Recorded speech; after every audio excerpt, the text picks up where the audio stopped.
गांव के एक छोटे से कोने में स्थित था एक पुराना मंदिर, जिसे आशा का मंदिर कहा जाता था।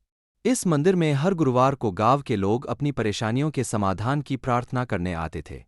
रवि, एक गरीब किसान, भी उन लोगों में से एक था। रवि की जिंदगी मुश्किलों से भरी थी। उसकी फसलें लगातार खराब हो रही थीं, कर्ज का बोझ दिन प्रतिदिन बढ़ता जा रहा था और परिवार के पेट पालने के लिए भी उसके पास पर्याप्त साधन नहीं थे। वह हर गुरुवार मंदिर आकर भगवान से प्रार्थना करता था, लेकिन उसकी प्रार्थनाएं अनसुनी सी लगती थीं। एक दिन रवि को गांव के एक बुजुर्ग से पता चला कि मंदिर के पुजारी, पंडित जी, भविष्यवाणी करने में माहिर हैं और कई लोगों की मदद कर चुके हैं। रवि ने अपने सारे संकोच को एक तरफ रखकर पंडित जी से मिलने का निश्चय किया।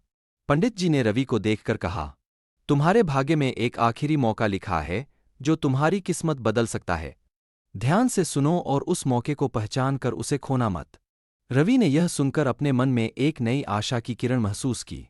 अगले कुछ दिनों में उसने और भी मेहनत से काम करना शुरू कर दिया। एक दिन उसे गांव के एक व्यापारी का संदेश मिला, जो एक नया व्यापार शुरू करने के लिए साझेदार ढूंढ रहा था। रवि ने सोचा कि यही शायद वह आखिरी मौका हो सकता है जिसकी पंडित जी ने बात की थी। उसने अपना बचाकुचा धन और जो कुछ भी उसके पास था, वह सब व्यापारी के साथ साझेदारी में लगा दिया। व्यापारी और रवि ने मिलकर मेहनत की और उनका व्यापार धीरे धीरे सफल होने लगा। कुछ ही महीनों में रवि का जीवन पूरी तरह से बदल गया। उसका कर्ज चुकता हो गया, उसके बच्चों की शिक्षा अच्छी हो गई और अब उसके पास सुख शांति भरा जीवन था। एक दिन रवि ने मंदिर जाकर पंडित जी को धन्यवाद दिया। पंडित जी मुस्कुराए और बोले, बेटा, असली चमत्कार तुम्हारी मेहनत और विश्वास में था। मैंने तो सिर्फ तुम्हें वह देखने का तरीका बताया जो पहले से तुम्हारे भीतर था। रवि ने सीखा कि भगवान सिर्फ अवसर दिखाते हैं, उन्हें साकार करना हमारे हाथ में होता है।